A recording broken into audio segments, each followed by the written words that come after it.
Let's talk about jobs in the economy. Jobs in the economy. Yeah. Yeah.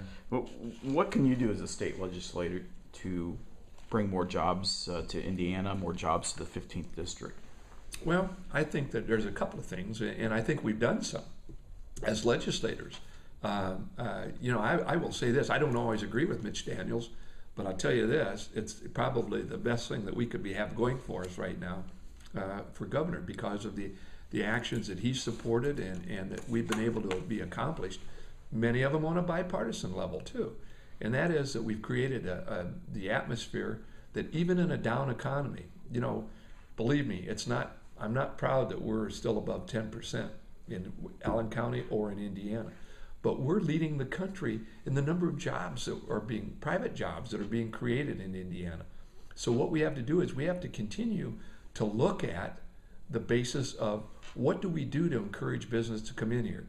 It's got to be less regulations, and I don't mean where you allow people to abuse things and that, but make it so that we're encouraging business to come in here and having a proper tax climate. We have people that are complaining about the fact that we've got the 1, 2, and 3% caps that are coming in. Well, we're not treating everybody the same. Well, over the years, we've done a lot for business. We've done a lot for farmers. We've done a lot for everybody. And in fact, if you look today, the taxes that people will pay in Allen County are 30% less than what they would have been had we not done what we did in 2007. We know that as a fact. So when you can say that you're doing that on average, maybe not everybody's getting that much. Maybe some of them are less. Maybe some of them are more. I don't know. It's an average. But I know that when we go and we support business, that's who creates the jobs. Government doesn't do it.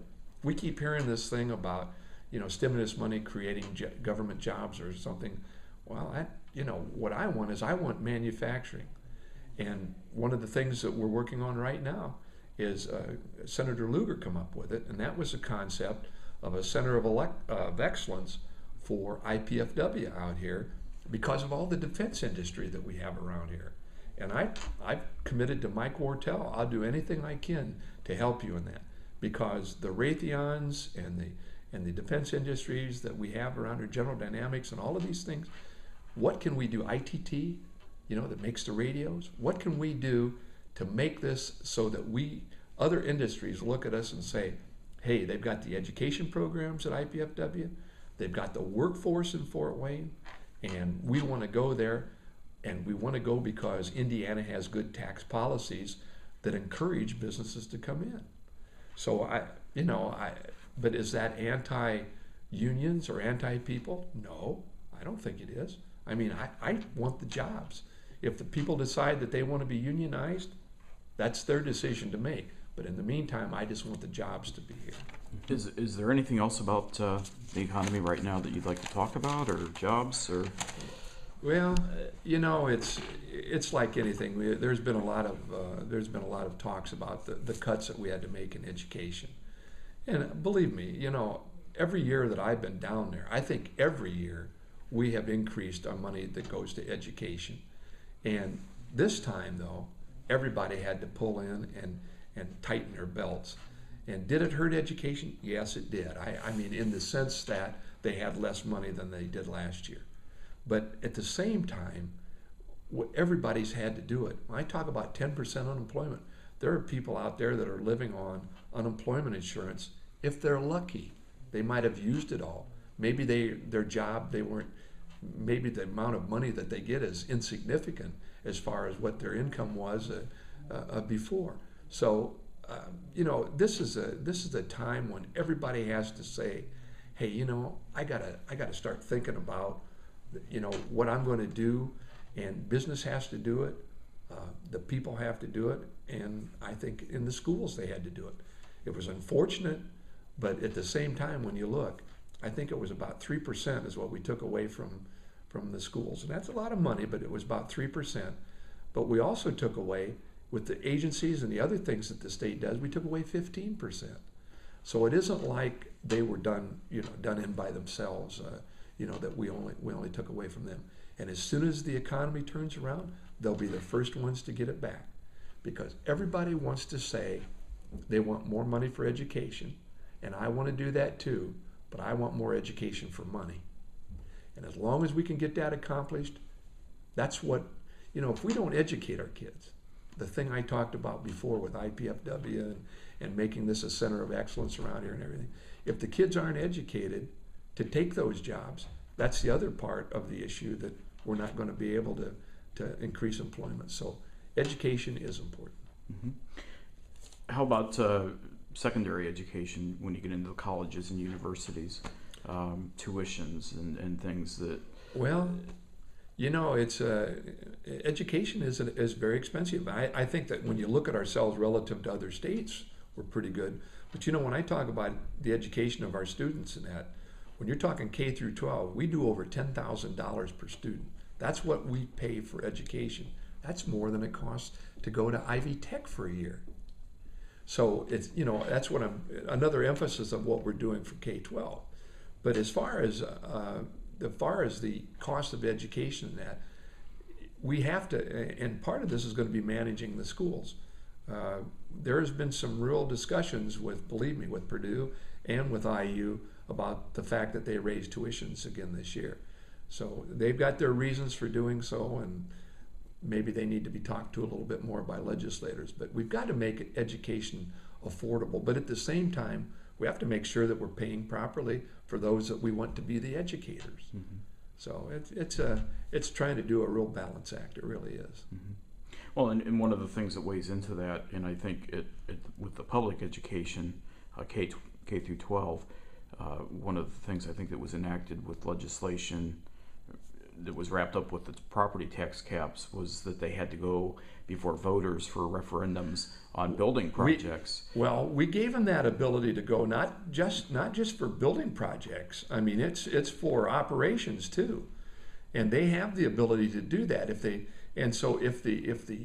public sector, or the private sector, if the public feels that they want to put more money into education on a local level, they can do it through a referendum.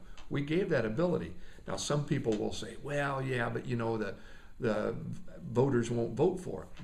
Well, why should I be one that forces them to do it if we're in this kind of an economy like it? If the public wants to do it and they say that, hey, that a referendum is valid, then so be it. We gave them that option so that it isn't like they don't have an ability to gain it. It may not be popular and it may not be able to be done, but we've had success stories around the state with where there have been referendums for operations monies. Well, it really puts the burden back on the school district to prove that they really do need it. Exactly. And I think there are questions that have to be answered. I think there are questions that I remember hearing from IPFW how many students need to be remediated.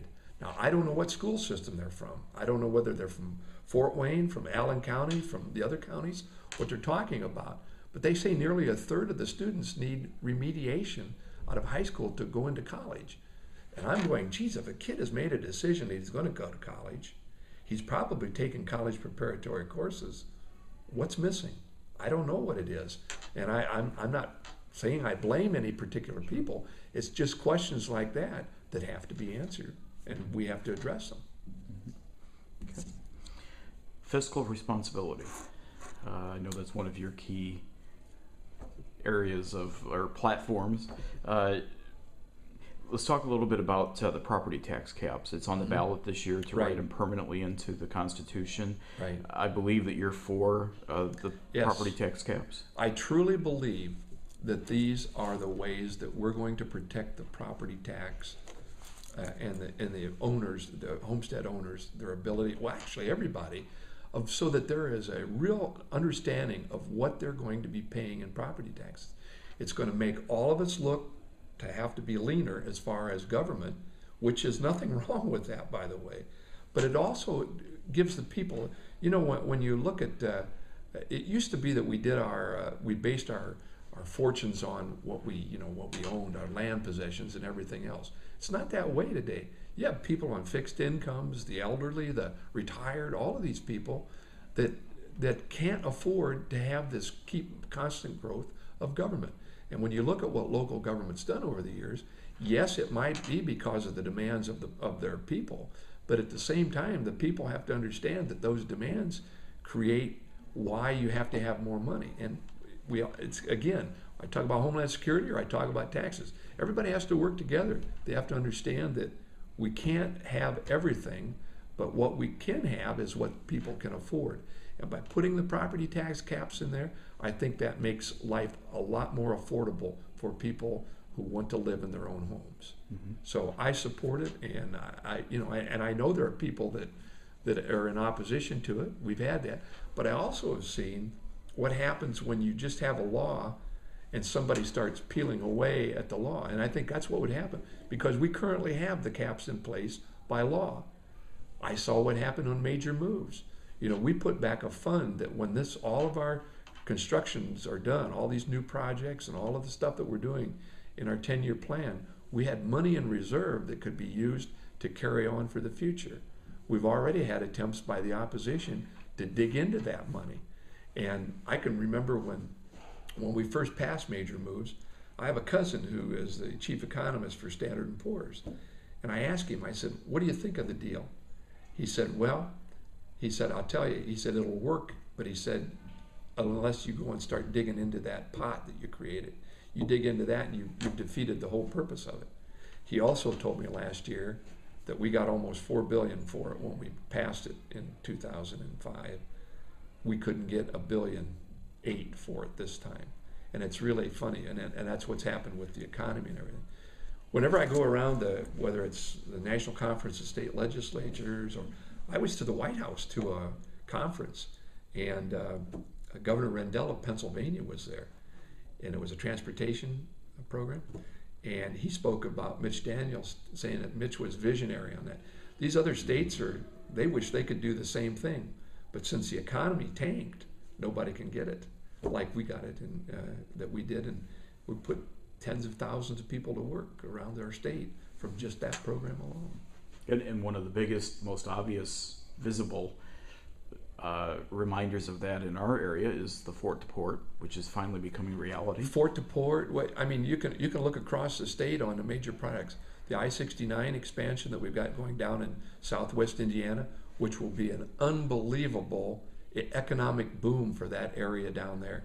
And, that's one of the things I talk about too, that when you look at your job as a legislator, my job is for my constituents here in Fort Wayne and Allen County, but it's also to look at the big picture.